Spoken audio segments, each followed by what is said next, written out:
All right, good afternoon. Happy Tuesday. I'd like to just go ahead with the general disclaimer for this presentation first. The information within the presentation is intended to facilitate discussions on various existing and potential regulatory mechanisms. No final decision regarding this information is expressed or implied. Next slide. Excellent.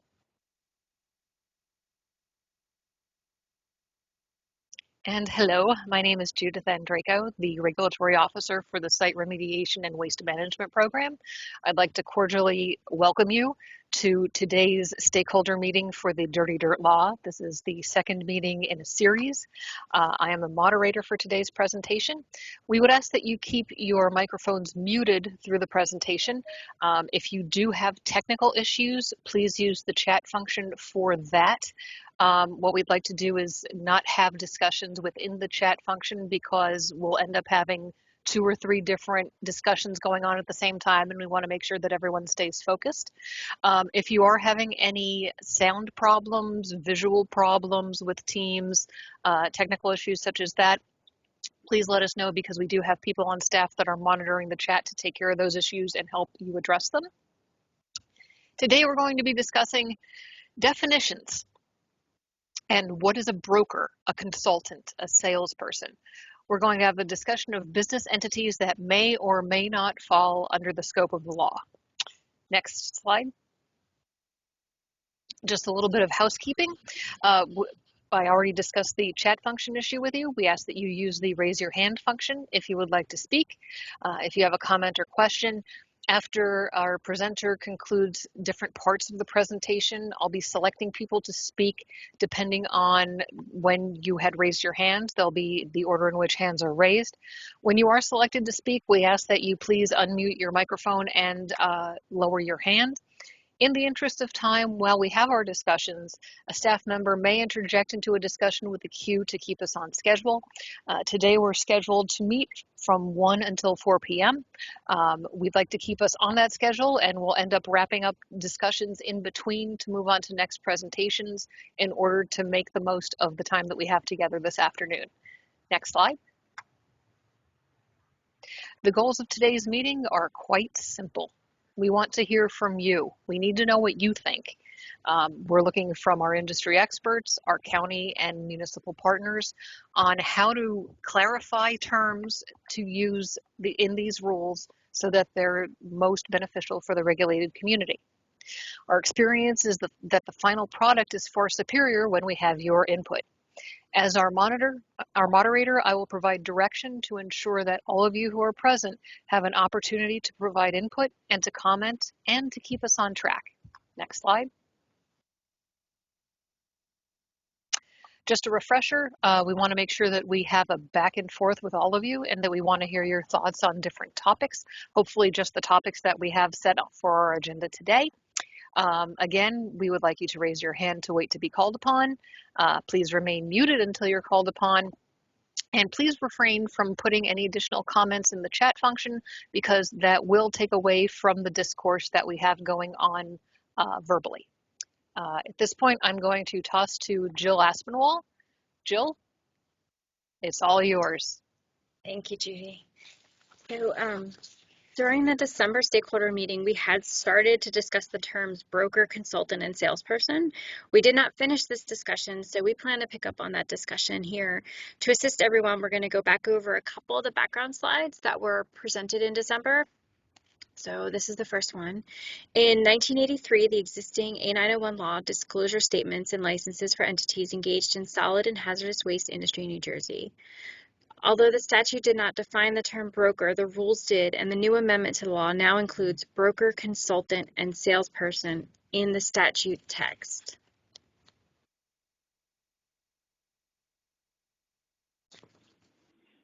So, as you can see on this slide, and as defined in the law, a broker means a person who, for direct or indirect compensation, arranges agreements between a business concern and its customers for the collection, transportation, treatment, storage, processing, transfer, or disposal of solid waste or hazardous waste, or the provision of soil and fill recycling services. A consultant is defined as a person who performs functions for a business concern engaged in the collection, transportation, treatment, storage, processing, brokering, transfer, or disposal of a solid waste or hazardous waste, or the provision of soil and fill recycling services, provided that consultant shall not include a person who performs functions for a business concern and holds a professional license from the state in order to perform these functions. Finally, a salesperson means a person or persons that make or arranges for sales for a business concern for the collection, transportation, treatment, storage, processing, transfer, or disposal of solid waste or hazardous waste, or the provision of soil and fill recycling services. So, with these definitions in mind, and these terms are now defined by the law, we would like to know what's the difference in these terms for you. How does this inclusion in the law impact or not impact your business?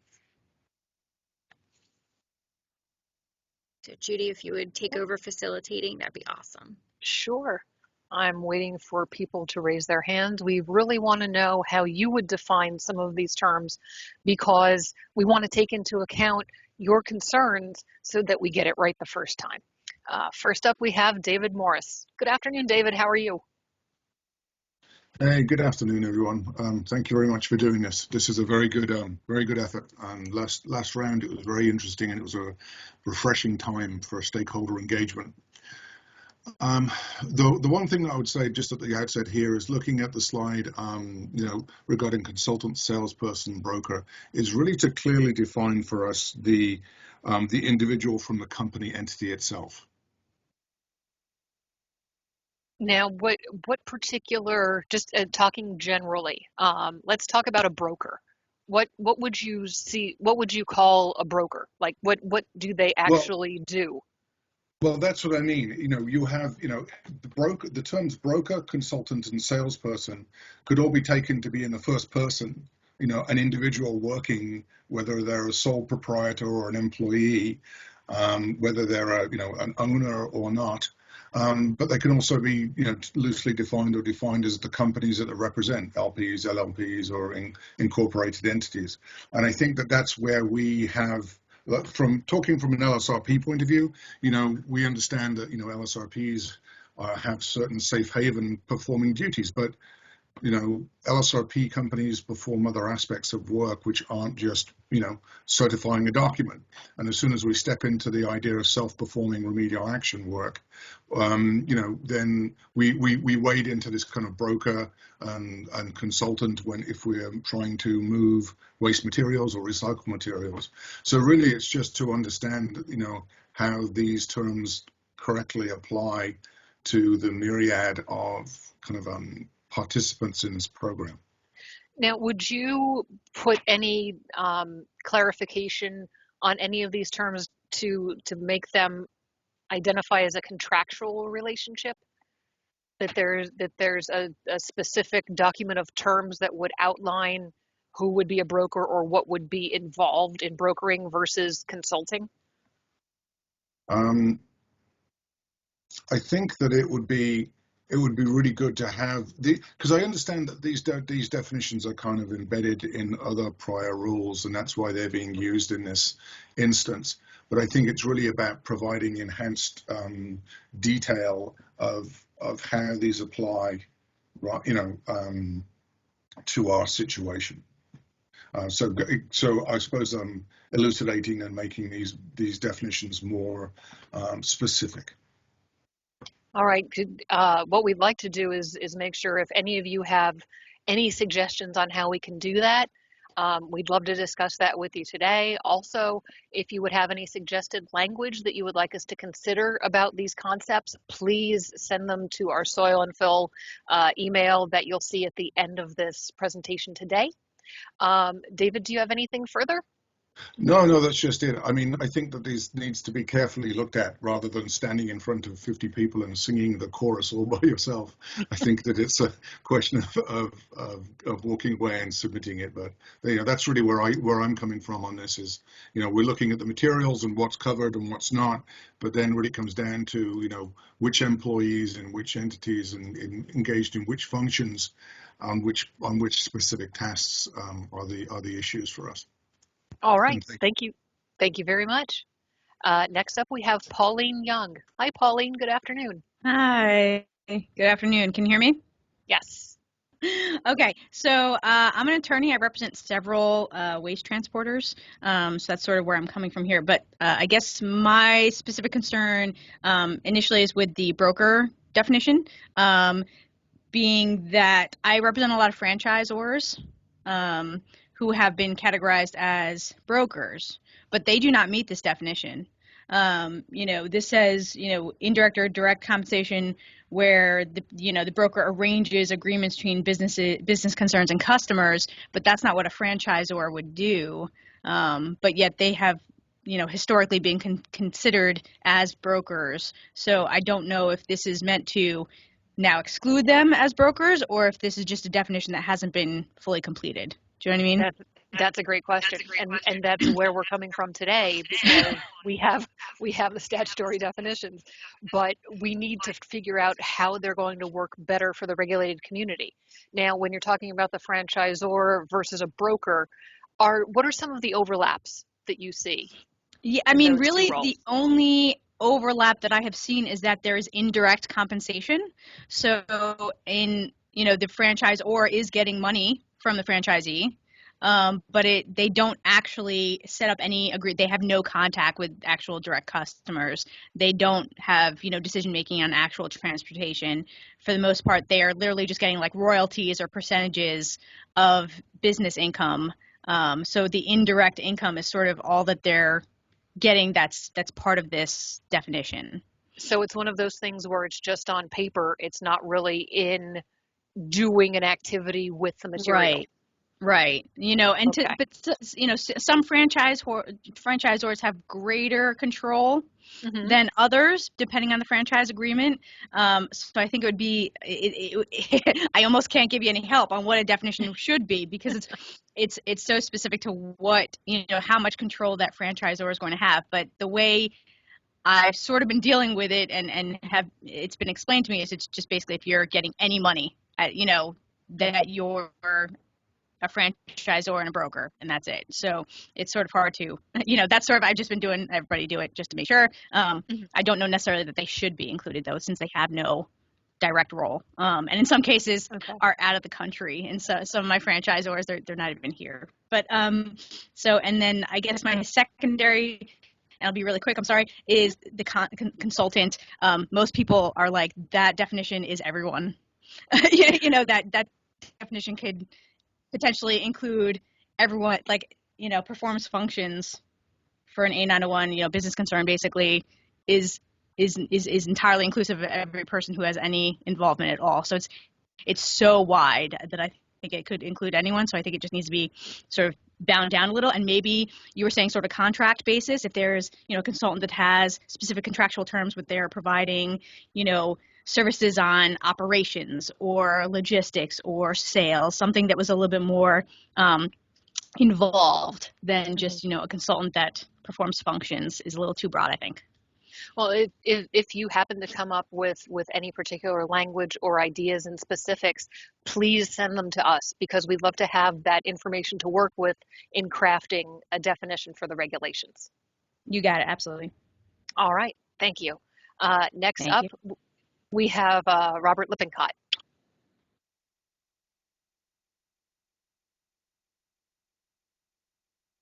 Robert, you're muted.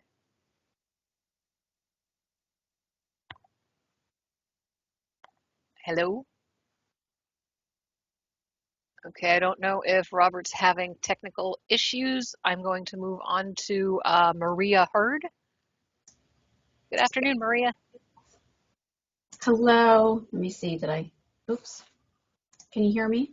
Yes, I can. Okay, I'm trying to turn my camera on. There it is. I started addressing these issues at the last meeting, so I'll continue and try to get a little more specific. On behalf of my clients, I'm an attorney, we're concerned about the definition of broker. And it's not the way that the definition is worded in the statute, it's the way that the DEP has, up until this point, been interpreting that new language. When you look at the language, it requires that the broker is arranging agreements between a business concern and customers. So when we read that language, we see that as a very traditional broker role. You have someone who's in the business of being a matchmaker and bringing together a company that may need waste hauling or fill removal services, and they bring them together in order to get that job done. And that is their core business and what they do. That sounds like a traditional broker, true broker. What we've experienced and what we've heard other companies are experiencing is that if you are in a business other than waste hauling, let's say you are a property manager, a real estate agent, an environmental consultant, a property preservation company, and you're doing a lot of things with regard to a property, many different things. And one small piece of it is that there may be waste that needs to be removed. And you go and you hire a service provider to do that for you, and you hire an A901 licensed provider. That hiring of that service provider to assist you turns you into a broker. That is a big concern that should not be how the language is being interpreted, is our position. And the umbrella is just, you're bringing too many people under that umbrella of broker, where in fact those businesses, as I said, is not their primary role. What they do is they help inspect properties or manage properties, and they know they don't have the expertise to do waste hauling or soil fill hauling. So they go and hire someone who has the proper license, and they allow that person to be the expert and do their job. They don't control them. They don't tell them where to take the trash. They don't tell them what to do with it, because they're the experts and they're the licensed entity. That to us is not being a broker. That is hiring a service provider or a vendor in order to provide you a service. It's not arranging an agreement. Going back to the definitional language, that is not arranging an agreement between a business concern and its customers. So what we would urge is, if there needs to be some clarity in the regulation, that is addressed, that this does not include someone who is hiring service providers or vendors in order to perform part of their business. They're not actually brokering arrangements between. So would we want that to come back to terminology dealing with contracts, dealing with some type of formal agreements between the parties? Like I'm spitballing here, trying to figure out the different areas that we have the concerns about, like how we could construct some of that language. Sorry, I didn't mean to cut you off. Oh, that's okay. It could be. I think the language could be read to mean that you would need to have an arrangement being brokered between the company, or let's say the entity that needs the waste hauling, and the entity that does the waste hauling. But I'm not sure it necessarily has to be that way. It could be an indirect compensation for that. I think it's more about what is the activity that broker, put quotes around that, entity is doing. Are they bringing together two entities so that there's an arrangement between them? Now, maybe the money flows through the broker. Not sure that changes things, but that's very different than somebody hiring me, let's say a property management company, to manage a piece of property. And then as I'm doing all the things I need to do at that property, making sure there's good security, making sure there's a good roof, making sure the windows are good, make sure, and oh, by the way, there's a tenant left some property here, so I need to get somebody to come haul it away. When I go and find somebody to do that job, I'm not suddenly becoming a broker. Okay, I definitely see your point. Thank you very, very much for your insight. Do you have anything further to add at this point? Not at this point. Okay, all right. Thank you very much. We're going to move on to William Silverstein. Hi, William. How are you? Good, thank you. I've comments on I guess a couple different parts of this. I mean, one thing is looking at broker, salesperson, and consultant. They sort of seem to be in two groups the way the regulation, or sorry, the way the statute is written. That you know, if we're assuming that the disposal facility, you know, is A901 regulated, and then there's a question of, you know, which of their employees, you know, need the actual background check. The whole definition of salesperson and consultant, even though the consultant could be a third party working for them and not necessarily an employee, those definitions are really about which people at an A901 entity need a background check. The definition of broker is more about whether the entity is A901 regulated. So it seems like that's a completely different question. And that's the one that I think is most confusing and needs the most attention. I think the word consultant gets confusing because people say, well, what if I'm an environmental consultant? It's like, that's not what this is. This is someone consulting to an A901 regulated entity in lieu of being an employee. It's just widening the group of decision makers for the entity to include consultants and not just employees. But so as far as salesperson and consultant, that was kind of my thinking. I don't know if that needs to be clarified, but I think a lot of people are confused by using the term consultant and saying, you know, I call myself an environmental consultant, you know, but that's not meaningful here. In terms of broker,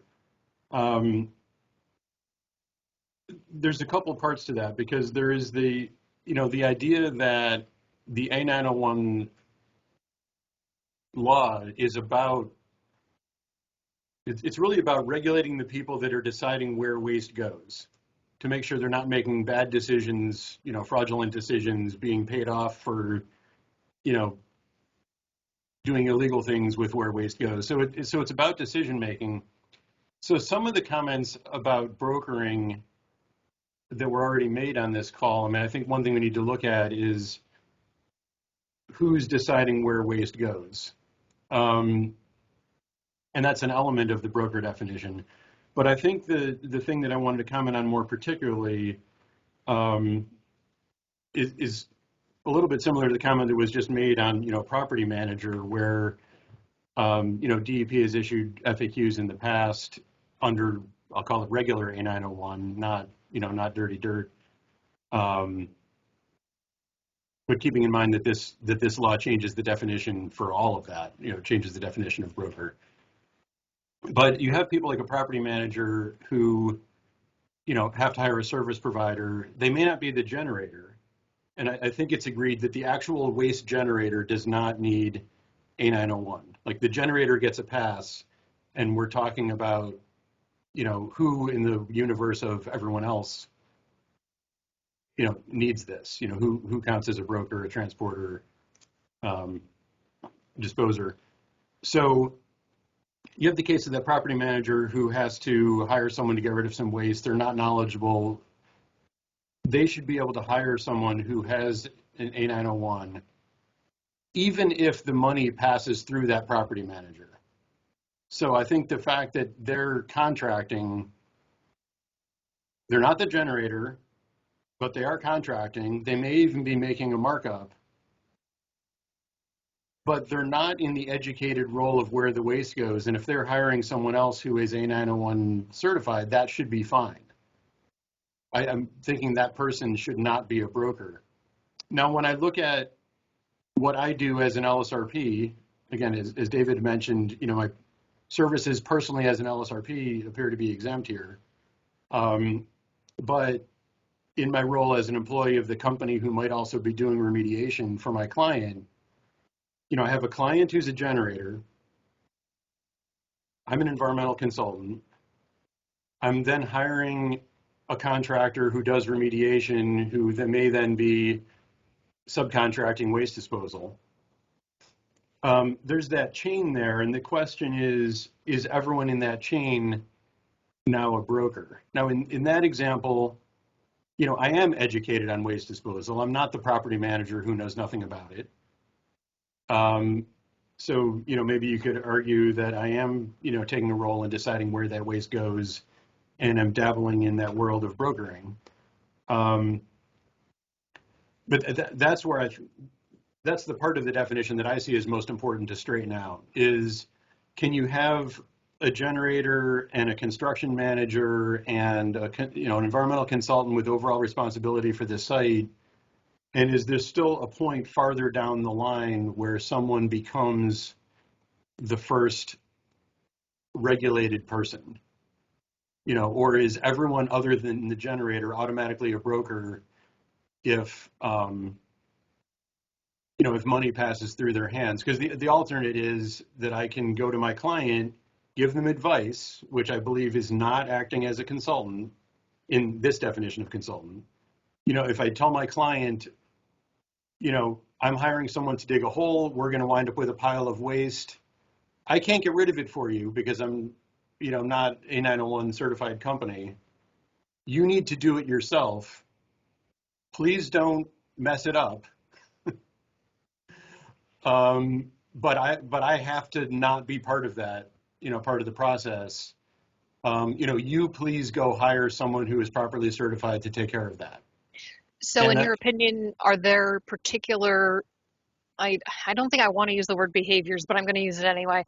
Are there any particular behaviors or activities that you think should not be included in those roles? That, okay, just because you do A and B, you shouldn't be considered a broker? Or because you do A and B, you should? Like, are there any defined activities that you think should definitely be included or should definitely be excluded? Well, I think the issue of whether there's a pass through of the money and separately whether there's a markup or not. Some people have talked about being part of the definition. You're then getting a fee for handling this waste, but I think in the example of the property manager, I think that's completely unfair. I don't think they should be a broker at all. So applying the same rule to myself, even though I'm kind of in the environmental business and involved in the remediation and maybe a little bit closer to helping my generator client decide where the waste should go. I would still like to not be a broker, but I understand that I'm getting closer to some of that. Because I'm knowledgeable and being involved, probably a little more in the process. The more you know.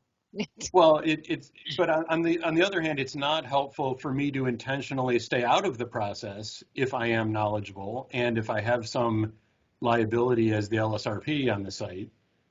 Because if the waste goes to the wrong place, the LSRP board feels like I should have known where that was going, and they believe that I have some responsibility for it. So it doesn't help to run away from it, to say I just won't touch anything waste related because I don't want to be a broker and to step into this. But I also think that when you look at how many steps there can be between the generator and the transporter, or between the generator and the disposal company, and does every one of those people need to be a broker? I still think they don't all need to be brokers. And I think that's the probably one of the most significant things that we have to solve here, is to understand, what are those layers, and, is it okay just that someone in the process is A901 certified? I'm not sure we'll get to the department agreeing with that, although that's, certainly a simple way to state it, is make sure that, someone along the way is registered. That's one option. But the other is really looking at who is a client, maybe not the generator, but the client, and who is the A901 service provider. And where do we draw that line? I just think the example is more extreme with the building manager, where it makes zero sense for them to be certified. But you can also get the same thing with the construction manager doing, you're building a hospital. There's someone, who has overall management of the entire project. Handles all the finances, payments going out to every subcontractor in every field.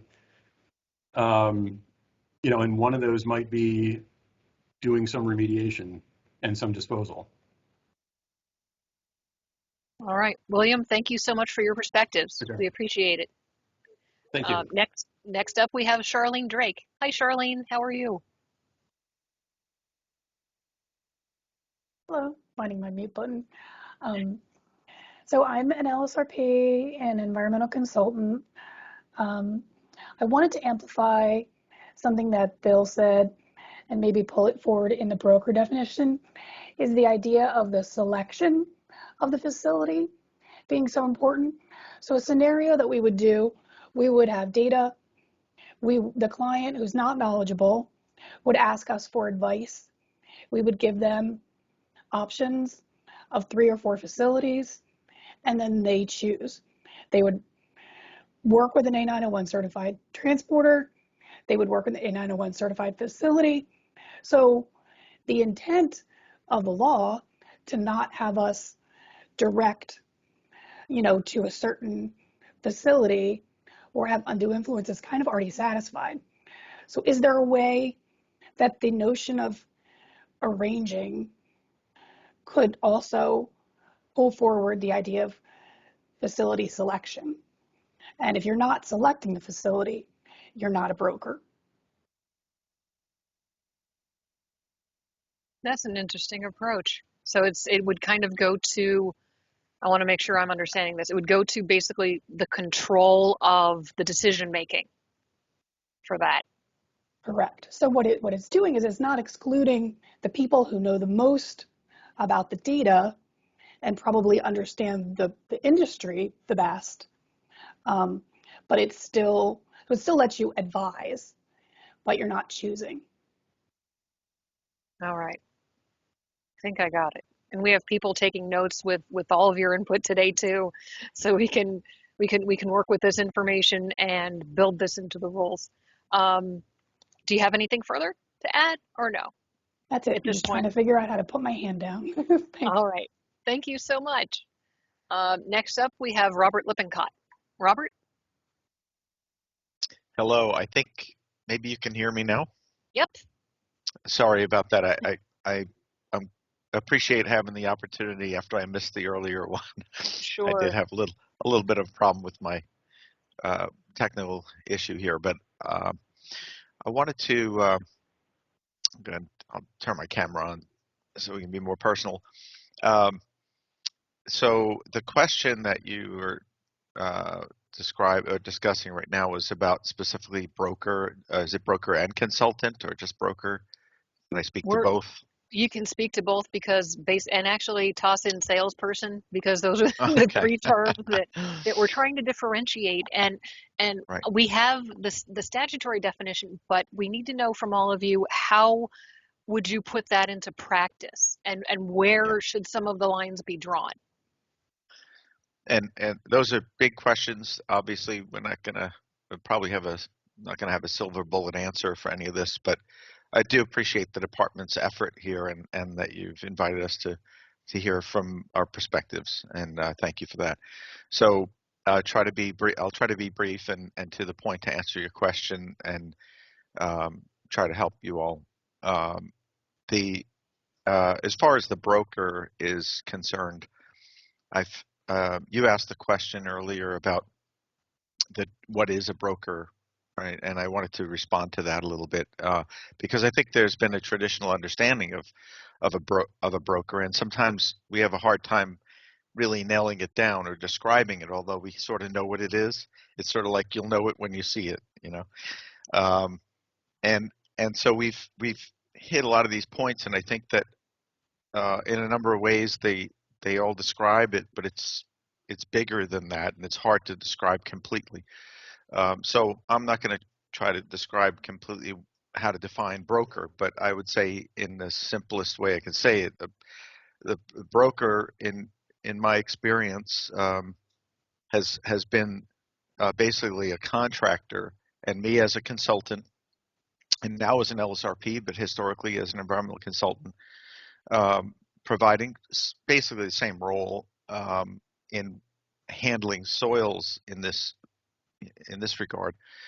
Um, we've hired a contractor, and I'm going to use layman's terms, more, you know, I guess more colloquial terms to describe this. But we would hire a contractor to uh, to to um, make the arrangements for disposal. And so we didn't get involved with the contractors typically in picking the facility it was going to. We would hire a contractor for a remediation contractor, let's say, for making the arrangements to set up all the trucks. They'd actually sometimes it was with an excavator that they'd actually do the excavating, loading, and transportation, and they would make arrangements with a facility that it was going to. Now, as a consultant working for my client, I would be asked often to look at that facility and see if that made sense to them, but from more of a liability perspective, et cetera. And and frankly, I think somebody said it earlier, and in my position as a consultant, I would generally know a lot more about the site history and the industry that they operated in, and the generation of that waste, or what the nature of the waste is, or the soil material. Um, I would know a lot more about it than the contractor would know. So they might decide to classify it in a certain way and go to a certain facility, but that would not be consistent with what I know about the history under law. You know, complicated requirements under RECRA, especially, would mostly apply in some of the decisions, obviously solid waste rules ever. So I would advise the client, and then we'd get back to the contractor. We might change the facility. It's not that I'm selecting a facility.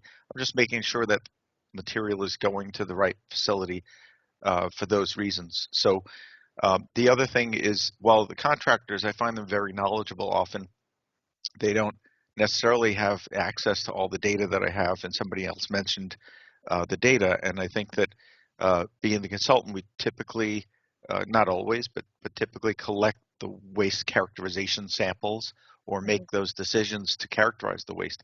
I would point out that the A901, to my knowledge, license, registration, et cetera, has no requirement to have a background in being able to understand soil chemistry or RECRA or requirements for those laws.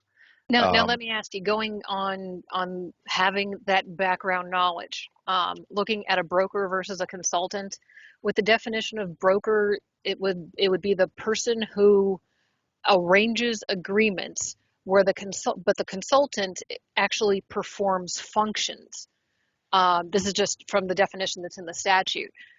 What would be some of the again behaviors or activities that could differentiate a broker from a consultant? Is it that Yeah. that base of knowledge in that particular area, or Yeah, is it just, is it contract? Is it knowledge? Is it like I'm still confused as to which tack to take, and yeah, I'm looking for information on that, you know. yeah. I have a thought about that, and I think that when I read these definitions, I'll read through the definition and explain, maybe simply by adding a word or two, how it changes. So I'm looking at the um, the definition of, for instance, well, this is not the definition of broker, but I'm looking at the definition. Soil and fill recycling services means services provided by persons engaged in a business of collection, transportation, processing, brokering, storage, purchase, sale, or disposition, etc.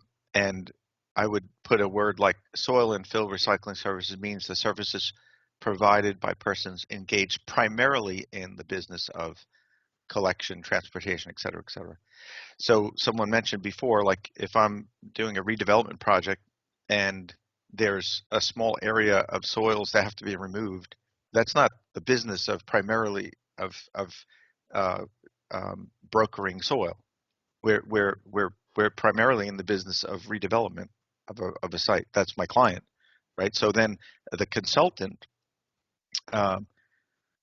performing functions for a business engaged in those things. Well, is my consultant engaged in, are they a soil recycler or are they a redeveloper? You know, and that, to me, that's a big difference. So as a consultant, I haven't consulted for any soil recyclers. I've consulted for firms that had to conduct remediation, and they're actually maybe a pharmaceutical or an oil refiner or a redeveloper, and so that's not their primary business. So to me, that's the key, is what their primary function is. So it would be an issue of regularity in that respect. Yeah, and regularity and percentage. I mean, think about it. If my work on consulting is to comply with the technical requirements for site remediation, and that means I have to delineate and I have to take samples, I have to write reports, and then we figure out that 100 cubic yards of soils have to be removed. And it's not about the amount, but some amount of soil has to be removed and replaced, excavated and backfilled, or an underground storage tank has to come out, and the soils have to come out from around the tank. Some of them are contaminated, they have to be disposed of, and I have to bring in clean fill. That's not the primary function of my client's business. So then, therefore, I'm not consulting for companies whose primary function is to handle those soils. So I think that's the way I look at it. And a broker is somebody who that's their primary function. They're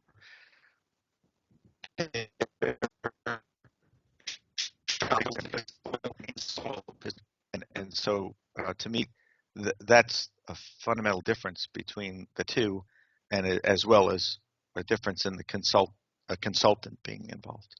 All right, Robert, thank you so much for your perspective. I need to move on to some other participants. Right now we have 5 in line. Next up is going to be Jennifer Soleski. Hi, Jennifer, how are you? Hi, how are you? Doing well, thanks. Thank you again for everybody and yourself. You're amazing at the DEP to conduct these stakeholder meetings. I think that the last one was really productive.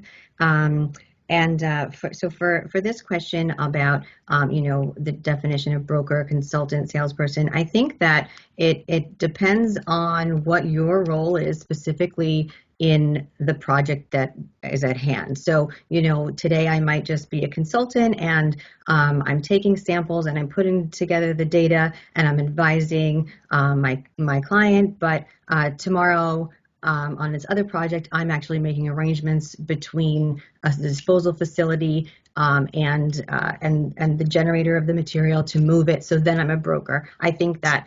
So you see it as project-based as opposed to just a blanket. Right. I think it just depends on how you're acting in that role for it, in it's like project specific. So I think that, the definition can be kind of fluid. So that, if you're conducting the act of brokering, so you're making the arrangements, you're getting the approvals completed from one entity to another, whether that's, there are consultants who do make arrangements for soil disposal. Some don't, and then they pass it on to either the general contractor or the site generator themselves. There are developers that do their own disposal, whereas there's developers who hire consultants or contractors to do that, and there's salespeople in between. So I feel strongly that it's based on what your role is in that project at the time. So dovetailing onto what we've heard earlier about, like the trucking company that has, they're hired then by whoever's making the arrangements to go from site A and bring it to site B. They don't have control, so it wouldn't be applicable to them at the time. And so, just trying to narrow it down to make it more streamlined to when you're applicable and when you're not applicable. You might be a consultant on a project that, but you don't get a say in where the material goes, like we heard earlier. So, in that case, it wouldn't be applicable. So I do think it's a case-by-case scenario.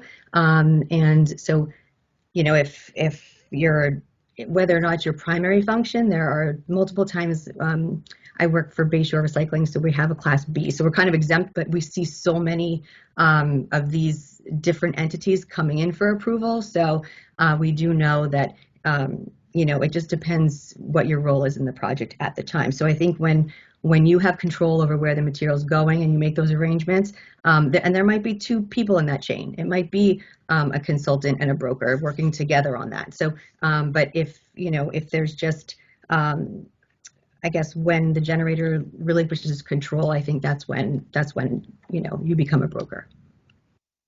All right. Thank you very much for your perspectives on this.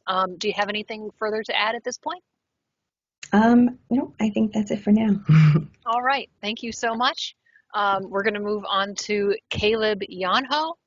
I hope I pronounced your last name right. Was I anywhere in the neighborhood? Janho. Janho. Okay. Hi, Caleb. How are you? Good. How are you? Good. What can I do for you? In order to help some of us, I'm sure that are here that aren't already in the A901 or the broker, salesperson, consultant realm, have they narrowed down yet what material is actually going to be qualified to put into this category? Is it all dirt that moves? Is it only contaminated? Because I remember there wasn't really clarification on that last time we all got together.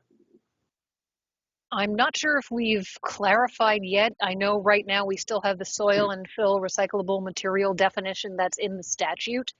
That's what we're going on right now.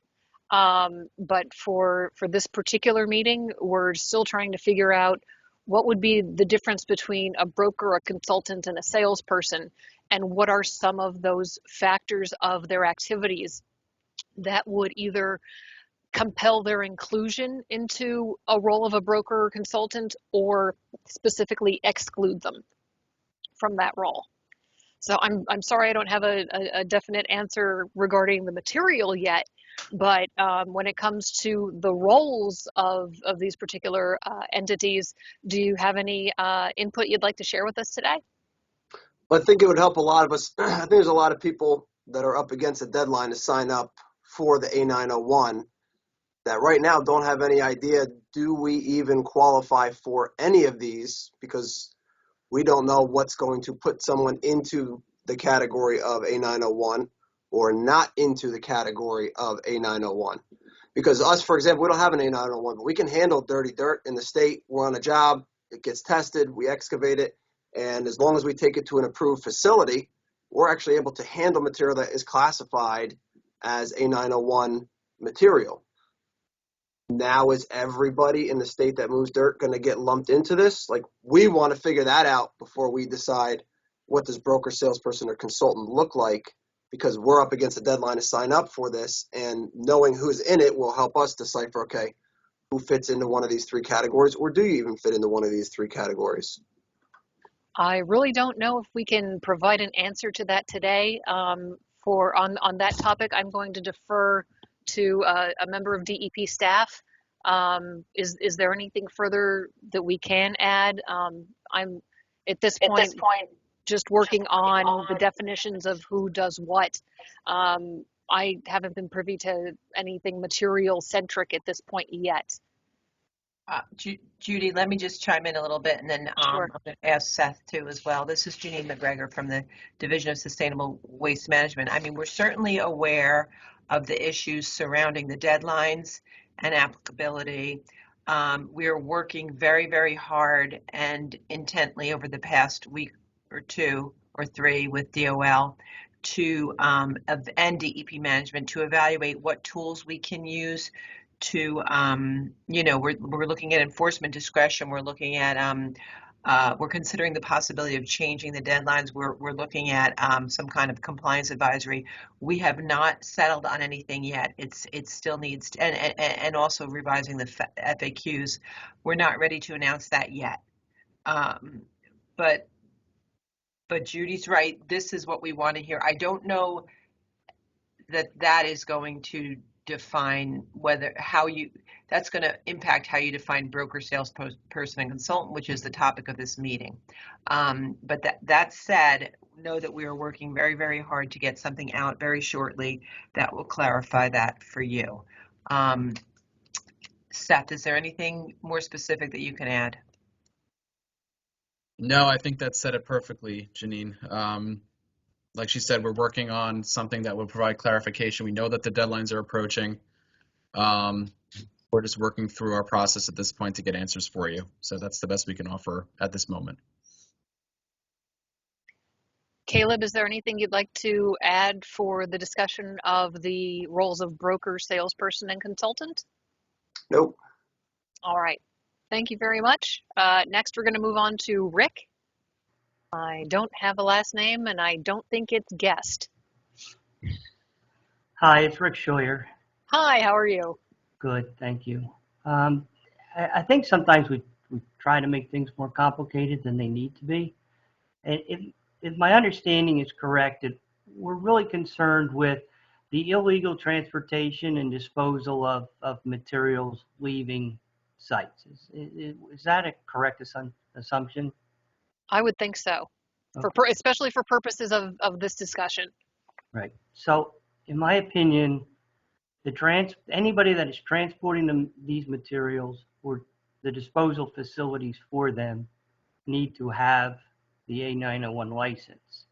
As far as your description then of a broker, if your only service for the project is to move materials from one place to another, now not necessarily you physically moving them, but to direct and coordinate those activities, and then that to me would be a broker that would require the license.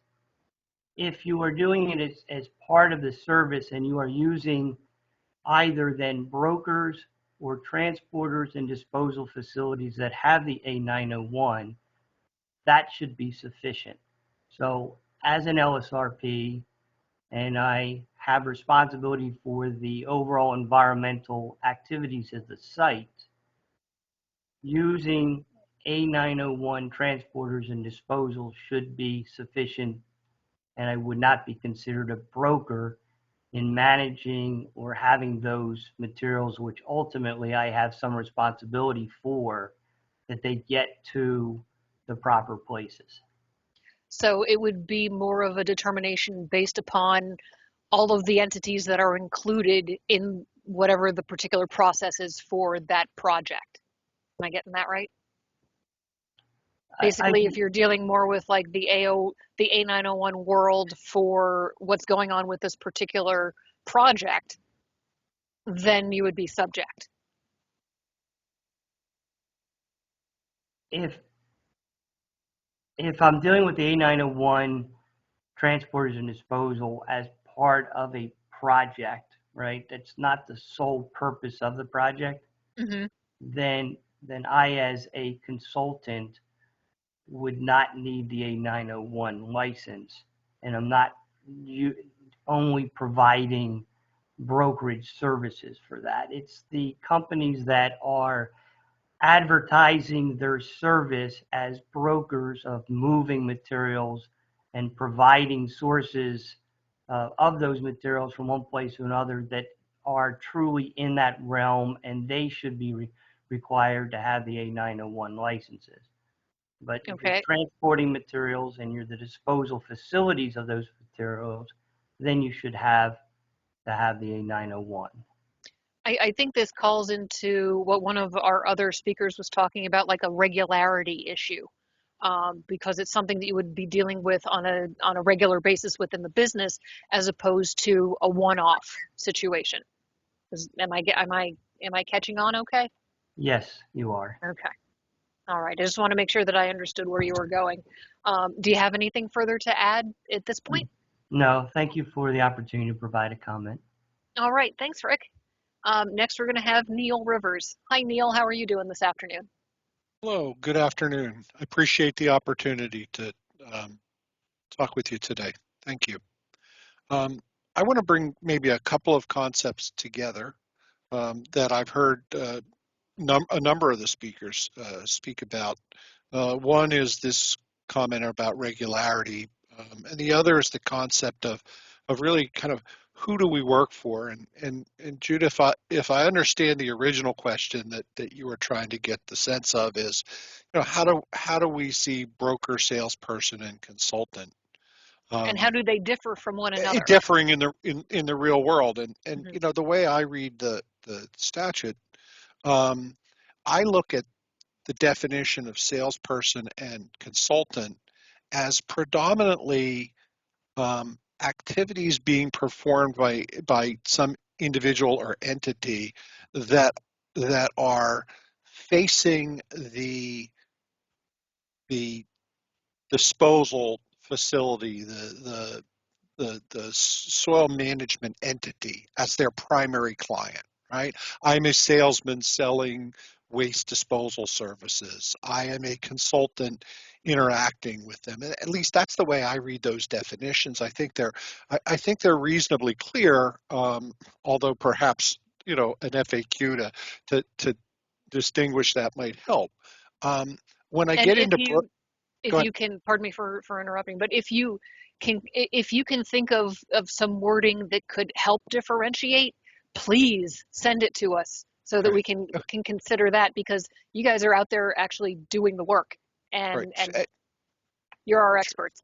Sure, fair enough. And it really is the idea of just distinguishing sort of the idea of, like, those individuals, who do they predominantly represent, right? And the way I read the statute, they predominantly represent those engaged in the waste management industry.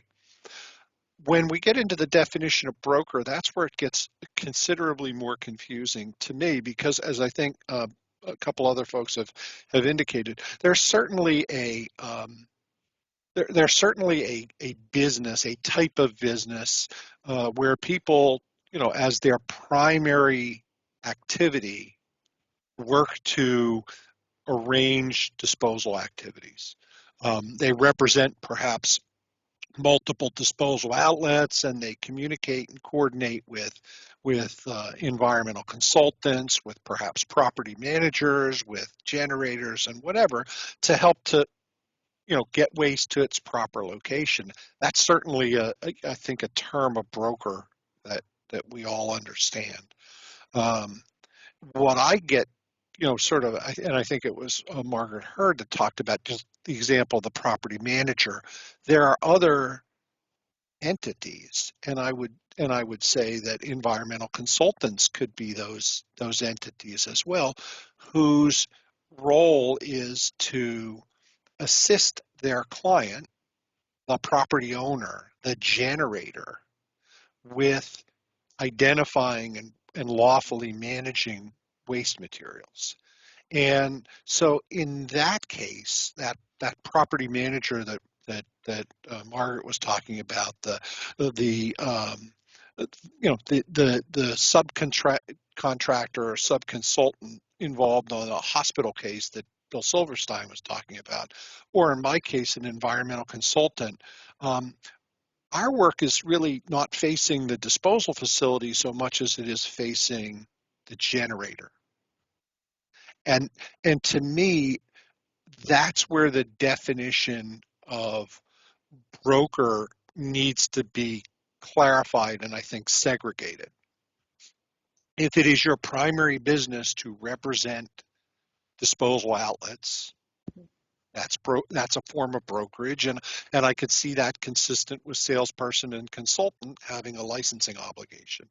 If it's your primary if it's your primary business to do other things, and as some, I use the term from the municipal land use law, as some ancillary use, right? Some ancillary activity, you're helping your customer, that generator or that property owner with the lawful identification of um, waste disposal outlets.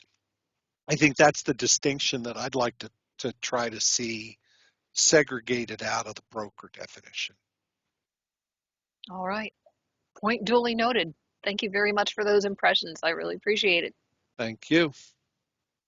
Next up, we have John Ambrosio. Hi, John. How are you? Good. How are you? I'm doing well, thanks. Well, I'm also an attorney. I represent both solid waste companies and brokers, so I'm very familiar with the industry. So how would you define a broker? Well, that's easy for me. It's somebody that's traditionally in the business. And I think anytime you're looking at trying to define particular activity, whether it should fall within the A901 statute, you have to start with the statute itself. And if you look at the definition, its purpose, it says, therefore, that it is vital to the interests of the state of New Jersey to prevent entry directly or indirectly into the operations of solid hazardous waste industries of persons who have basically unsavory backgrounds. When you're talking about what a property manager does, what a property preservation service does, what a consultant does, they're not seeking to, arranging solid waste services is only one small aspect. They're not trying to corner the market. And I think you need to step back, look at the original purpose for the A901 law, which was passed in 1983, and try to fit these activities into that definition. If So they don't, if you look at the statute, I just happen to have it up with, it talks about an act concerning regulation of the solid waste, hazardous waste, and soil and fill recycling industries, amending and supplementing blah. So I just want go to make sure back that to the I'm original, which is the one adopted in 1983. okay. The law was first passed. So you're NJSA 13:1E-126. and you're dealing specifically with that realm of industry, not But anyone who would actually might touch the industry as an occasional business. correct. Okay. I think I got it. That's my only comment. Thank you. Oh, okay. Thank you very much, John. Next up, we have Ryan. Hi, Ryan. How are you? I don't know if your audio's working. Ah, there you are. Ryan. How are you? Ryan Benson, yes? Yes, nice to meet you. Hi, nice to meet you. So I missed the last meeting, so I don't know what was discussed at the last meeting, and I actually also missed the beginning of this meeting. And, I mean, it sounds to me like you're mostly taking comments rather than asking questions. Correct. On this one, it's the main thing is we're talking about the statutory definitions of broker, consultant, and salesperson, and how we can clarify those definitions within regulation. Like, are there other parts of the statutory definitions that are causing a bit of confusion, where we need to look at it from different perspectives, whether it's more narrow or wider than it is written in the statute? Basically, we want to know from all of you who have your feet on the ground at those front lines, how are you interpreting the statutory definition of these three roles? And is there any perspective that you can provide us to consider in coming up with whether it might be somewhat a little bit different definitions for these terms, or at least to have them be a little more easy to understand within the rules as opposed to what we just have been given in the statute? Mm-hmm. Well, I don't have a comment on these three particular roles, but I do have a sort of comment on roles in general. And Okay. this kind of echoes one of the prior comments. An earlier commenter mentioned that, deadlines are approaching on whether, for applying for the soil and fill recycling license. And I know that I have a client that is trying to figure out whether they need to apply. And the role of this client is that it's a construction contractor. And in that role, it displaces soil and fill, and then, transports some soil and fill, and, on some occasions, because it can't leave it at the site. So it's essentially a self-generator. And, as I understand it, under the previous A901 regime, there was an exemption for self-generators, but the FAQ that came out under the dirty dirt law indicates that there is no self-generator exemption in this case. So I'm not understanding why, what the reasoning would be to have that self-generator exemption for the pre-existing A901, but not for the soil and fill recycling license. And additionally, I see in the FAQs there's a sort of de minimis exemption for transporting soil and fill recycling materials, but the threshold for that was set at 15 cubic yards, which I believe what the FAQ was trying to say is that it's 15 cubic yards in all of your transportation vehicles at any given time. Ryan, it's my understanding that the department is working on updating guidance for that. I'm not exactly sure what the timing on that is. Actually, I'm gonna ask Janine or Seth if either of you would mind tuning in for an answer for that one. I know it's not directly related to the topics that we're discussing today. Earlier, Janine had noted that I think that we're in process of trying to update what we're putting out in light of the pending deadlines. But I don't have any specifics. I don't know if Janine does, but if you don't mind, I'm going to toss back to her and Seth and see if either of you can add a little more light, because since Ryan had missed the beginning of the meeting. Yes. Yeah, I will repeat that we're aware of these issues about deadlines and applicability. Some of the applicability issues are related to de minimis and clean, what was called clean fill, but is probably not a great name for it. And that we're working with DOL, Division of Law, and our own management to figure out what tools we have, what things we could put in place, be it enforcement discretion, a compliance advisory, redefining some things, changing deadlines. We're working, changing the FAQs. We're working on all that right now. Unfortunately, this meeting was planned with the particular topics, with the specific topics. If you guys want to get through them and then tell us what some of your concerns are about those other issues, that's fine. But I think we should probably return to the topics at hand, because you have one other question, do you, Judy? Yes. Okay. So I would respectfully request that we proceed with the topic of this meeting and then move on to that if we have time.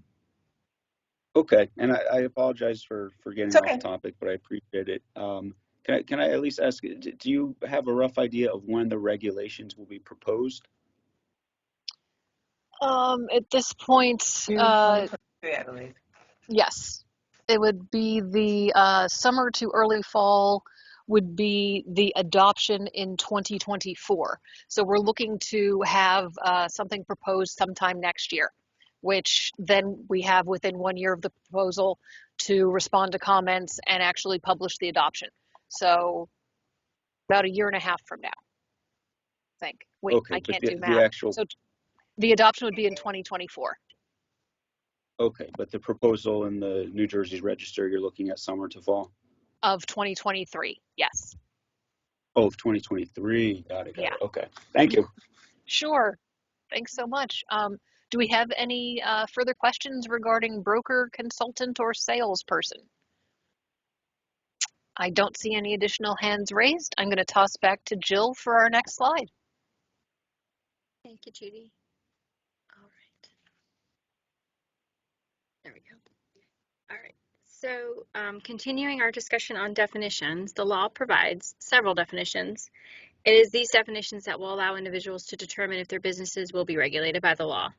For this portion of the meeting, the department would like for you to set aside the frequently asked questions and focus on how the law defines terms. The DEP would like to hear stakeholder thoughts as to who is or is not regulated under the law. So we're going to start with the definition of soil and fill recyclable materials. On your screen is the definition. We're just going to give you a minute to read it without me reciting it to you.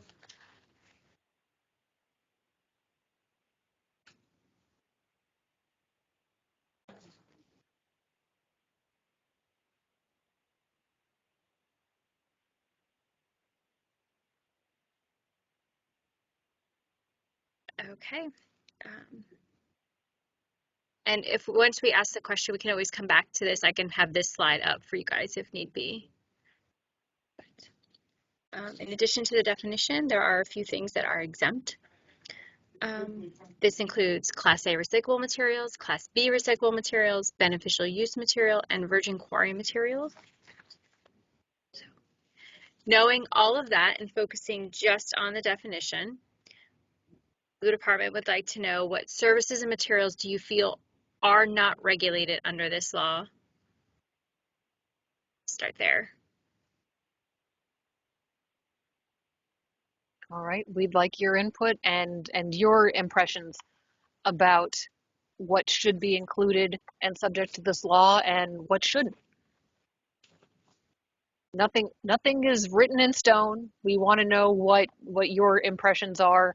I know it's a generally held practice that we'll give the suggestions. We have our FAQs, but for purposes of this meeting, we'd like to know what your impressions are for what should be regulated and what shouldn't be regulated under this law. First up, we have Caleb. Welcome back. Thank you. I mean, the simplest definition would be material that's not known to be contaminated. That keeps it pretty cut and dry, but we really haven't got any clear directive from the DEP as to what they're actually looking to do, so it's hard to say beyond that. All right, thank you.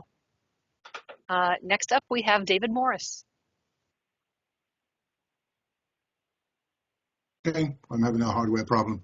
There you Yeah, are. I was going to say, great. I was going to say the same thing. It's about clean fill, whether it's by testing or by virtue of knowledge about the site shouldn't be there. But the main thing that I would be concerned about also is things that are already regulated under the other programs, you know, because there does seem to be a lot of duplication and regulation, you know, because in this situation we have precursors to, you know, soil and fill. We have construction and demolition debris getting captured by this. So that's, that is the, the one, the big thing for us is we know that certain registered facilities or transporters who already hold licenses with the department, have to track their loads and shipments and do disclosures. And so, we don't want to over-regulate or re-regulate these materials. The sustainable waste rules, the solid waste rules, have an abundance of exemptions and classifications, and which we've been tracking and trying to work out, because we're specifically trying to understand out of the 200 different types of payloads that may run around the state, which ones are already regulated versus which ones which are going to get regulated by this. So that's really the root of my issue. So it's the issue of overly regulating or multiple layers of regulation of the same material that's your concern? Yes, for this Okay. conversation, yes. All right, thank you very much. Next up, we have Robert Lippincott. Welcome back, Robert. And it looks like you're frozen. Robert, I'm going to move on to the next person, and hopefully you'll be back by the time the next person is done speaking. We're going to move on to Charlene Drake. Hi, thank you. Yep. I suggest that you add to the exclusions alternative fill that has been approved for use by an LSRP. I feel like that's not in the exclusions right now. And why would you want to add that? Because it's already, like, to the point that was made earlier, it's already regulated, and already has to be evaluated. And also, in the fill guidance now, it doesn't need a CAO BUD. It's not having requirements to comply with solid waste regulations. So it's already been contemplated to be carved out of those rules. That's everything. Thank you. All right. Thank you very much for your input. Next we have is Bob Lippincott. Is your audio working? Tell me if you can hear me now. There you are. Okay. Yes, you're good.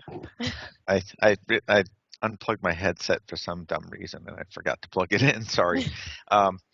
So what should be regulated? I think that the one is, okay, this might sound extreme, but LSRPs, and for one, should not be regulated by this, I think, at all, regardless of whether they're the LSRP of record or not. And your reasoning? Because you have all their information already. I mean, the whole A901 issue is to track and identify people. And if you're certified as an LSRP and you're that disreputable, you shouldn't be an LSRP. I mean, anybody that has that license, you have all our information.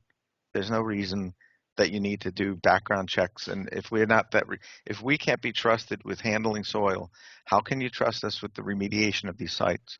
I mean, to me, it's a big disparity. So you have our information.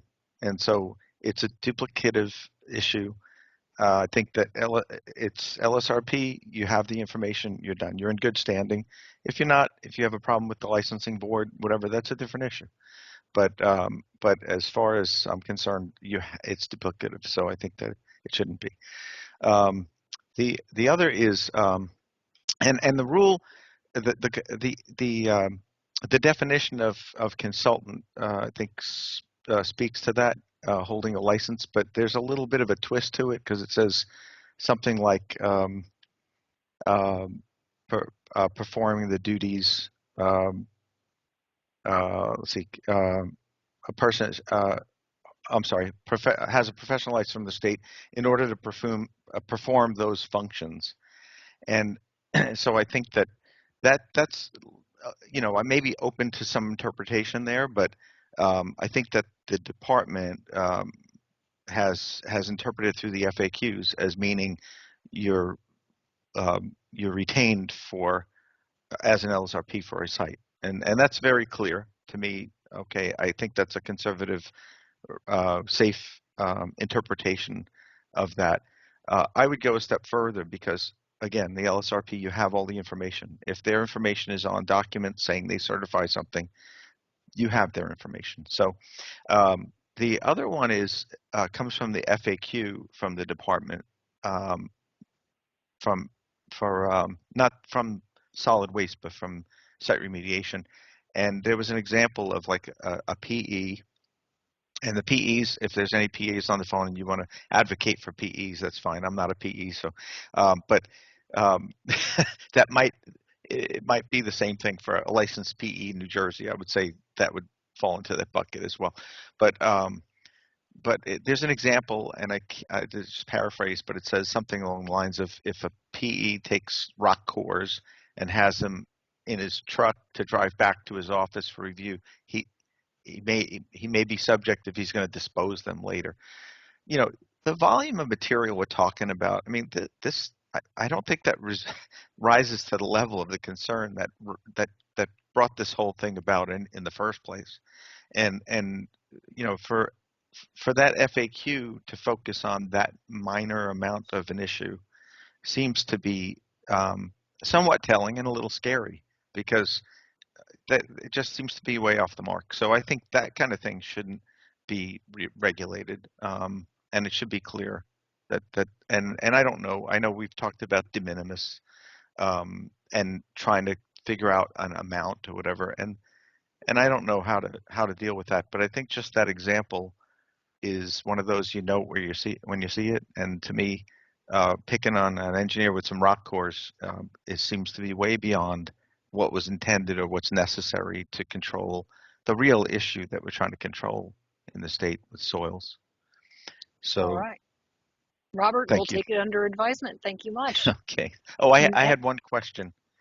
Is it relating to the services that you feel are not? Yes. Yeah, where can we send the comments with suggested changes? That would be, I think, to the soil and fill. Let me see if I can pull it up. It would be to soil and fill at dep.nj.gov, and that will be listed on our final slide. And Tyrone just put that in the chat for us too. Thanks, Great, Tyrone. thank you. All right, thanks so much. Next up, we have Dan Kennedy. Hi, Dan. How are you this afternoon? I'm doing great. Can you hear me all right? Yes. Thank you. UTCA has a wide range of membership. Primarily, we're prime contractors, subcontractors. We've got associate members that are in every level of this issue. So we've kind of taken a pretty broad approach, and lots of varying opinions around the contractor community about this law. But one area that we've definitely had consensus on is that we don't believe a prime contractor needs to possess a valid A901 to comply with this law if the prime contractor can list and or utilize a subcontractor who possesses a valid A901 license. Please forgive my ignorance. I don't know what's the difference between a prime contractor and another contractor. Are you talking prime versus subcontractors? Correct. Yeah. Okay. So oftentimes contractors will bid on the work. Let's use the example of a road job. If there are materials to be taken off site, some contractors will have that capability to do themselves, and some will not. And in the cases where they don't, or they choose not to because of sort of project-related advantage, whether maybe it's far from the facility where it's legally going, they may choose to subcontract out the transportation and disposal services and not self-perform that work. So, and then there's times where contractors are clearly filling in a role where they're if they're doing all that work themselves.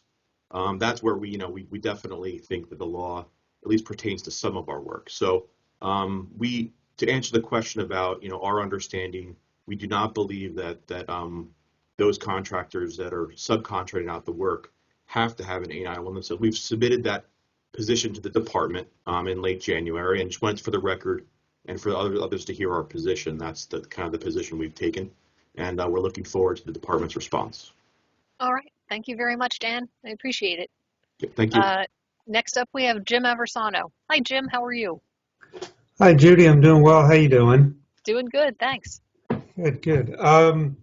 So just picking up on the theme of already regulated, I'm thinking in terms of the end use of a soil or fill material.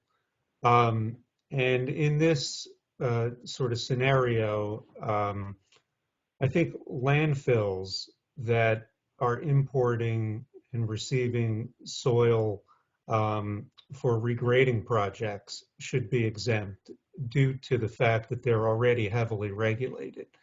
The approval for the landfill to bring in the material is under their own closure plan, which obviously DEP would issue either a closure plan or closure plan modification. And also the importation of the soil typically has to be pursuant to a materials acceptance protocol, which is vetted by DEP. That includes identification of the source material, sampling, inspections of the source, inspections of the placement, ongoing management, of the process of the importation of the soil, and also reporting to DEP. And DEP obviously has the right to inspect the process itself. So that's something that we think should be exempt. And one of the sort of ways maybe to look at it is in the law itself, there is an exemption for beneficial use material. And I think that material that is being sent to a landfill sort of categorically qualifies as beneficial use material, used to raise the grade to offset any settling that has occurred, over the years. And while all the material being sent to a landfill doesn't necessarily obtain like a official BUD as we would know it, or beneficial use determination, it's still beneficial use material that is basically approved in advance by the department through the closure plan. All right, I actually pulled that part of the statute up in front of me here. Okay, duly noted. And I also want to let you know, Jim, thank you for your input from the last stakeholder meeting that we had. Just wanted to let you know that we did receive your email and your additional information. So that's being considered too for the rulemaking. Oh, great. Thank you, Judy. Do you have anything additional at this point? No, nothing further. All right. Thanks so much, Jim. Thanks, Judy. Yep. Next up, we have Caleb. Hey, Welcome thanks. back. Yeah, thank you. So a little bit of kind of a broader question about this, but from my understanding of the overall goal of the rule, it's not necessarily to change how we handle contaminated dirt currently, because there is a system for that. Again, we don't handle contaminated dirt really at all. So if I'm totally off base, let me know. But there's a whole system set up between A901 companies and LSRPs for, hey, look, there's contaminated dirt. This is in the system. We know how to handle this.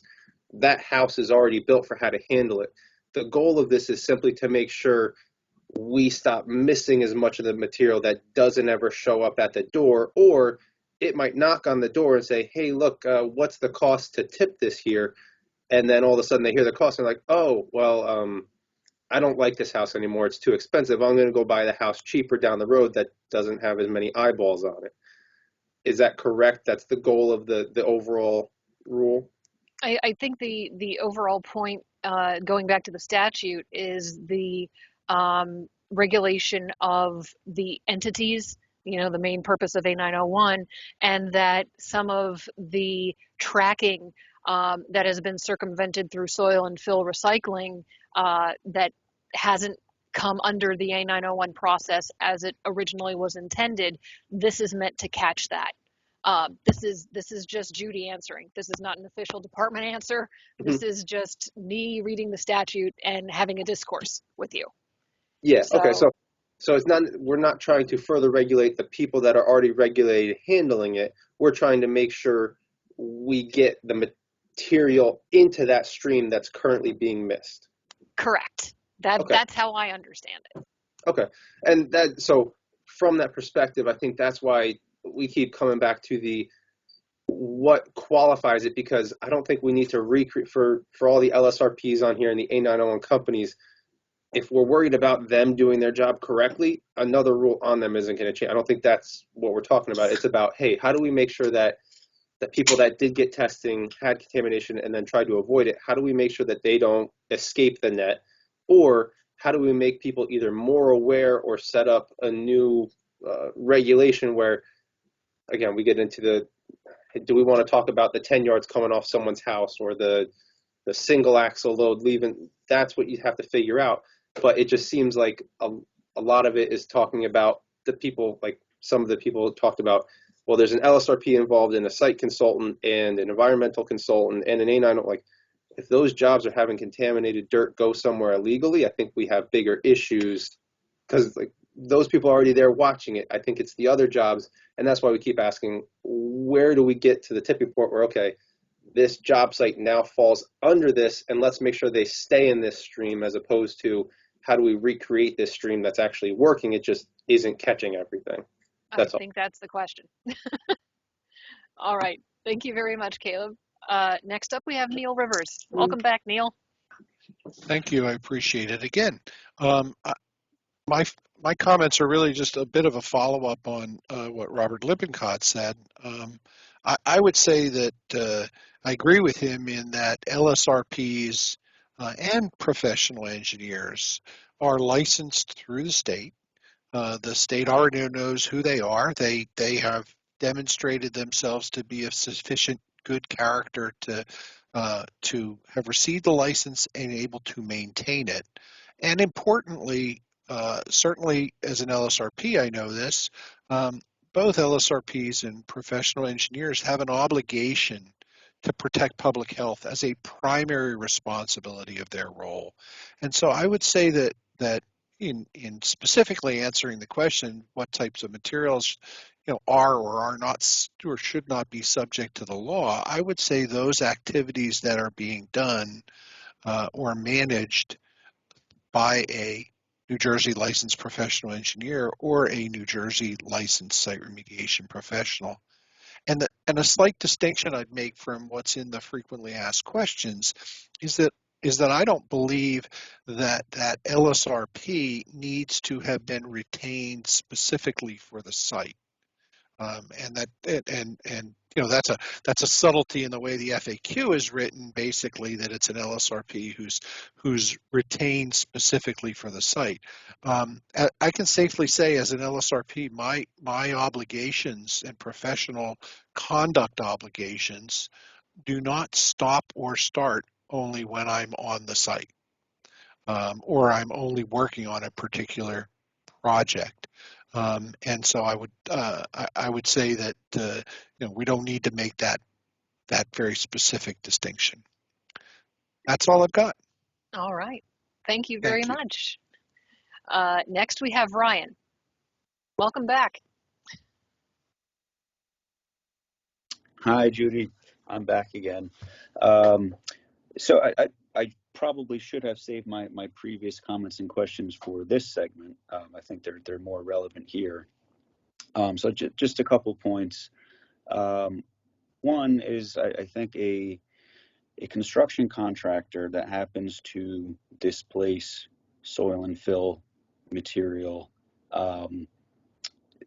and as a result needs to transport it off-site on occasion, that transportation activity, I would say, is not engaging in the business of soil and fill recycling. I mean, the business of that contractor is construction. So it seems odd to me, or it would seem odd to me, if the construction contractor were considered in those circumstances to be providing soil and fill recycling services and a regulated entity. I think you're tying that back into what one of our prior speakers had talked about with the main focused the realm of industry that was Right. taken care of in the original A901. Is that where you're going? Exactly. Okay. Yeah. Additionally, that the 15 cubic yard threshold in the FAQs seems to me to be very low. In particular with a construction contractor that, is going to be a company that has a lot of trucks and has a lot of capacity to be moving soil, but doesn't necessarily mean that they're using all that capacity at any given time. Whereas that's what seems to be written in the FAQs, that 15 cubic yard threshold seems to be based on how much stuff can you fit in your trucks at one time, which seems unreasonable as a measurement. And finally, can you proffer a contrary, like another replacement? Well, I'm not an expert in that field, so I don't know that I could, but I'm not either, so it's all good. Yeah. I would think it would be based more on how much soil you actually move as opposed to what your capacity is. Okay. And is that normally taken? Is that normally recorded? Is that like? I really don't know. Okay. I really don't know. Or 15 is low. Maybe 100, but again, I'm not an expert on that.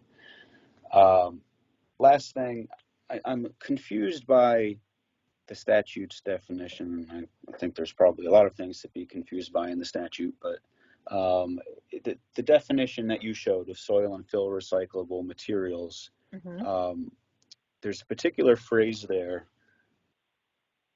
quote, that would otherwise be managed as solid waste, unquote. That language throws me off a little bit. It confuses me because if it would otherwise be managed as solid waste, wouldn't it already be subject to the previous A901 regime? I mean, can you clarify what's meant by that? Or maybe that's something DEP needs to clarify in its regulations? I think that's something that would probably be discussed in the regulations. With that question, could you please do me a favor? Send an email to soilandfill@dep.nj.gov. So at least I can remember that's on my radar to take another look at too. Will do. All right. Thank you. All right. Thanks so much. Next up, David Morris. Welcome back, David. Hello there again, everyone. Thank you. Yeah, Judy, you mentioned tracking materials, which was very kind of interesting. I'm very interested and or concerned about future program requirements regarding tracking materials. It hasn't really been discussed yet, but to Bill's point earlier on, the purpose of the A901 was to stop certain people from participating based upon their history or character. The people, not the material. Right, to posit a few scenarios, that the triggers for this whole effort has been excessively large quantities at unapproved locations, making de facto landfills. The ones that have happened up in northern New Jersey. I'm not sure whether those people were bad players or not. I don't know. I haven't actually looked into that, but I'd be kind of interested because I think that there is an idea that people who are not necessarily associated with a vowel in the end of their name, sorry, Jennifer, or whatever. It doesn't necessarily mean that people who would pass through the A901 would not be above doing something naughty, So I'm trying to think what would be practicable. We know that entities already use the origin and disposal forms, but really I know we've been talking about excluding smaller quantities, but when we look at what's happened and what have been the real concerns, I think that the program, and it may not be a nice, a popular thing to say, but tracking and reporting shipments in an aggregate transfer capacity on a given year, or the net being per location, may be required to do something. I mean, it's almost like there's a soil erosion sediment control permit, which is very established and everyone uses it very, very handily. And that has 5 acres of land disturbance makes a requirement. Maybe it's something like that, if you're triggering soil erosion sediment control because you have a certain land disposal, then that way you can start looking at that material, because I don't care what the background of someone is. I care about, if they're suddenly presented with a contract and some windfall where they have a very large project and they can start moving material, and maybe, other people start kind of sticking their thumb in there, so it's I think that we want to try and use what we have, because this is kind of like, CERCLA versus RCRA, TSCA versus RCRA, where TSCA is a gap-filling statute that kind of fills up and gets to pieces that RCRA didn't cover and will never cover. This is kind of a lot more of an ombudsman situation that we're facing, where, everything is getting caught up. I mean, we're regulating, the proposed rules are saying if you have a triaxle or a tandem, you're getting captured because you have the capacity to move soil, and every individual soil load could be bad. And, and this program is saying everyone it's not just whether you're going to move a lot of material, it's whether you're going to move any material, we're going to try and check you. And I think that the background and the program implementation is going to be very, very onerous. I think you've given us some really good perspective. I appreciate that. Thanks. Do you have anything further for today or no? No, I'm going to stop at this point. Let other people. Okay. All right. Next up, we have Roger Ferguson. Hi, Roger. How are you doing today? Judy, how are you? And I Good, want to say thanks. thank you. This, as a stakeholder process, this has been refreshing. We try. That the department is listening, and it's obvious you put a lot of work into this, and it's greatly appreciated. Couple of things. Mr. Abasano spoke about landfills being regulated totally separately, so why do they need to be brought into A901? For bringing in soil or cover material makes complete sense to me. I want to suggest that unless someone has been exempted by the statute, i.e. a professional engineer or a LSRP, and unfortunately there are no PGs recognized, professional geologists, recognized by the state of New Jersey, whole nother issue. But were that to happen, them too, then there's, there should be something in the rule that says then you need to hire a licensed broker and a licensed transporter as applicable. Okay, and I think that would take a lot of the burden off of large engineering firms who may be doing, some geotechnical work, and are confused about whether they are or are not, a professional. But I think it's important that from the regulatory point of view that you want the licensed person in the loop. Okay, you want that broker or salesperson who has the A901 making the arrangements for the licensed trucks to go to the final facility. I think that's the regulatory intent of this. Because in theory, then you would have that whole stream covered.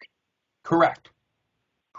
But if there's a small consultant who's maybe doing due diligence and generates a couple drums of investigation derived waste, as long as he hires the broker or salesperson, take your choice, based on and the material is hauled on the licensed vehicle and goes to the properly permitted facility, that's what you want to accomplish, rather than put that sole proprietor out of business, who may or may not have the skill set to judge whether that's appropriate disposal.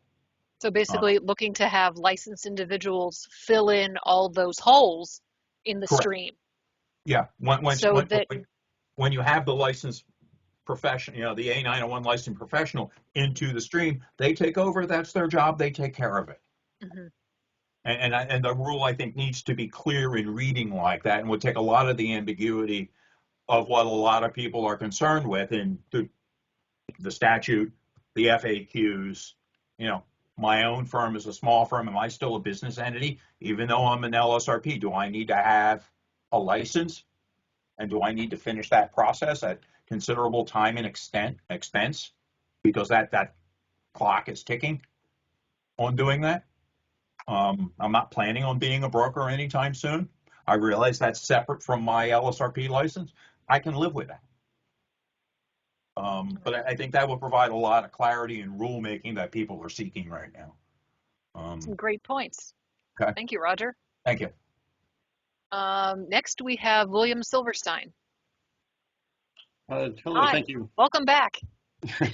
And thank you again for the welcome back.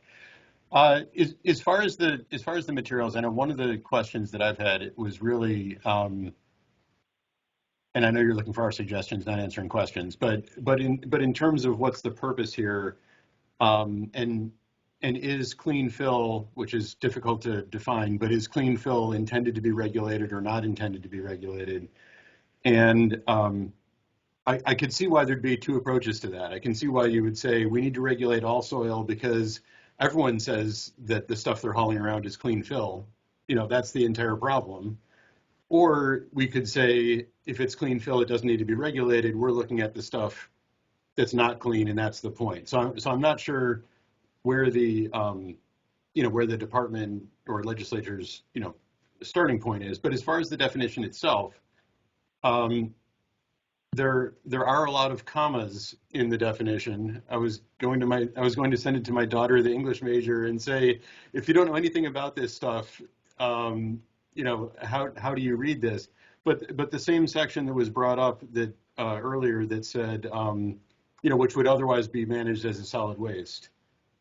The way I read it, and if people agree, then FAQs and rules should clarify this, is that if you're moving actual clean fill, it wouldn't otherwise be managed as solid waste. I mean, there's the idea that it was extra, so you're getting rid of it, but it's not. Environmental media is not it's defined as not a waste material, and generally unless it's contaminated or contains waste. So in that regard, clean fill, with my reading of the commas, would not otherwise be managed as a solid waste and should be out. And so I would like to clarify that. But then for the material that's left, you have two categories. You have non-soil material. You could have crushed glass or something like that. And you have soil that isn't quite clean.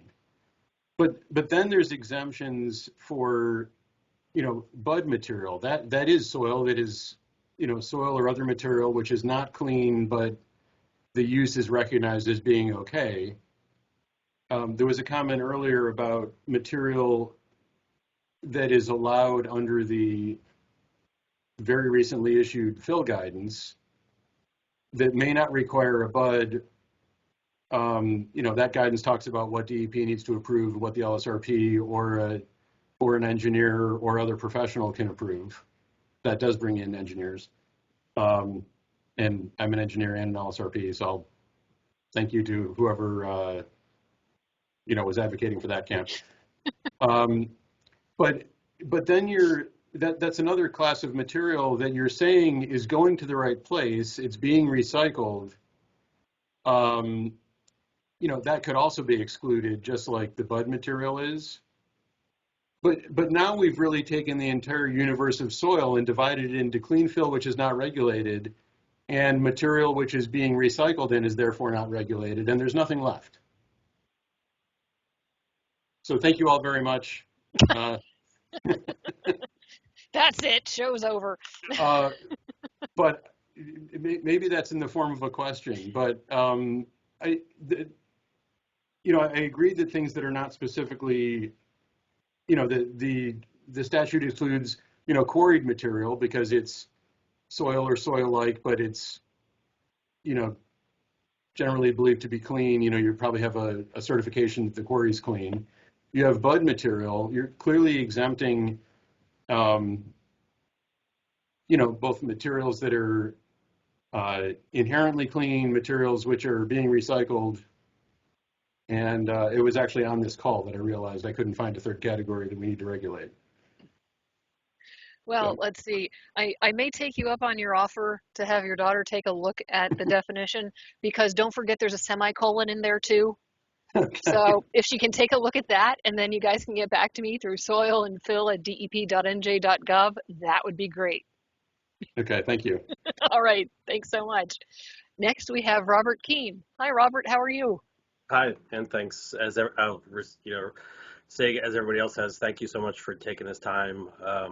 I work with P-Park. We basically have an A901 license.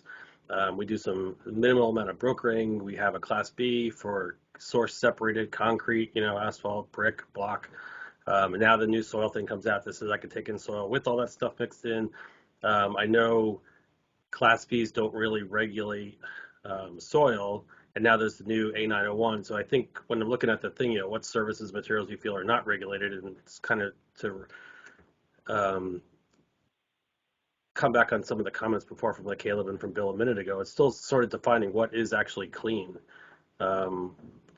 Because I think, tying that to the analytical requirements, and I know Anthony Fontana's got back to us basically saying that soil that meets the lower of ingestion and dermal and inhalation, I think is not a solid waste, but then that's fine for a solid waste, but then what does that mean for placement or selling that out to give to somebody else as fill? And I'm specifically talking about, incorporating the migration to groundwater standards. So again, it's still coming down to my point just being is there going to be some point in time where A901 also defines what the clean soil and fill people that it's now regulating what rules we have to do. And again, if we fill out the Class B, annual report every year and we show how many, thousands of tons we recycle. I think it'd be a good thing for the state to see how much soil they're recycling as well. Not to say that I'm a proponent for, adding more work to my plate, because we do, a large volume of soil we're trying to fill in a giant hole that was left by a former quarry. But in talking with the state, for years, they come back to the same comment that Bill was saying that, clean soil is not regulated. So, I mean, we do our own sampling, we do our own manifesting, everything coming in, but still it'd be nice if there was a system that was sort of governed that, regulated everybody sort of on the same page so that, we don't be playing on the same, the same field. Anyway, thank you for your comments, or thank you for letting me comment, and thank you for doing this thing. And thank you for your perspectives. We really appreciate it. Next up, Robert Lippincott. Robert, is your audio working? Hey, There it should is. be now. Okay. Okay, very good. Third time's a charm. I'm going to send an email with some of these comments. Appreciate you. Two quick points on this that occurred to me. I wanted to point out. One is in answering the question, what's the understanding of what services are regulated under the law? One area, I think it's my understanding, I don't know, maybe this should be clarified, but the initial, so we've talked about clean fill and whether clean fill should be included or not, or clean soils, whatever, and that's a difficult one for different reasons. It's a catch-22. We called it clean. Why? Because I think it's clean. Or did you sample it? Well, whatever. And having that documentation and how clean is clean, and those become very sticky issues, especially if you think about the statistics of soils. And if you take 5 samples, if you take another 5, well, you get the same results. So there's a lot of issues involved in that. But the initial detection or determination of a soil or fill quality or waste quality, it requires sampling analysis and maybe even generic options review and evaluation for how you would manage it. To me, that should be clarified. I don't think that should be included as part of regulated under this statute. But I don't know that that's very clear, because like under the definition of consultant, not to go back to definitions, but the definition of consultant talks about performs functions for a business. Well, that's a pretty broad statement, performs functions. I was joking around with somebody that said, so if I pull a coffee truck into the parking lot to give them coffee for the afternoon, is that performing a function that's subject? I need an A901 for the coffee truck. Obviously, I'm being a little tongue-in-cheek there, but Well, when you're talking about performing the functions for the consultant, it kind of begged the question in my mind about with the broker arranging. What does arranging mean? What does sure, I have a law degree. This is why I ask these questions.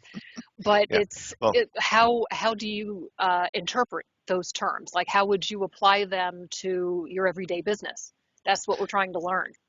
Yeah, and I appreciate that, and hopefully this will give you some good information for the department to clarify those nuances in the regulations. It says arrangements agreements, so arranging agreements might be different than making arrangements.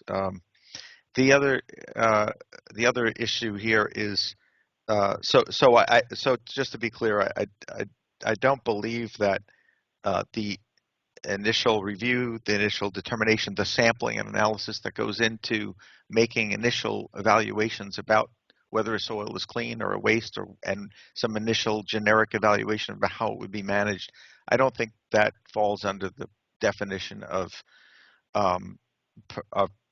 performing functions for this. But that's would be nice to get that clarified, because until you don't know. I know, again, an A901 license doesn't give anyone the basis and background, or the background and experience magically to do that, to make those evaluations. That's a very scientific and technical specialty in some ways. The other thing I would say is LSRP reliance on other professionals. So we talked about LSRPs. we really haven't talked so much about other professionals, but the one fact FAQ, I think it's solid waste FAQs talk about LSRP would not require the license, but somebody in their employed by the same company would. I think, again, that going back to an earlier comment, an LSRP is signing off, and under the statutes and regulations in the state, an LSRP can rely on professionals. If I have staff that is going to look through data and I'm going to sign off on it, I'm taking that responsibility. There should be no reason that a junior staff person at my direction should have to be licensed with an A901 to look at data or to call a contractor. So that's my comment. All right. Thank you very, very much, Robert. You're welcome. Do we have any more input today? I'm not seeing any more hands. All of you have been wonderful. I think this has been a really, really great discourse with all of us. You've given me a lot to think about as a rule writer. At this point, I think I'm going to move to Jill, who's going to hopefully tie this up and put a bow on it, and we'll see where we're going to go from here. Okay, thank you. There we go. So on behalf of the department, we want to thank you so much for all your time and input today. We will, like we did with the last meeting, we will provide the PowerPoint as well as the transcripts of this meeting, and the recording will be posted at the website on your screen. We do intend to hold another stakeholder meeting. We don't quite have a date yet, but we anticipate it to be in April. Again, as Judy said before, and Tyrone had put in the chat, the soil and fill email address is on your screen. Please feel free to ask any questions or direct any questions or suggested language or additional comments to that inbox. And again, we really appreciate all your time today, and we thank you for participating. Thanks so much, everybody. We'll be seeing you next time. Thank you. Thank you very much. Have a nice day. You as well. Thank you. Thanks. Bye-bye.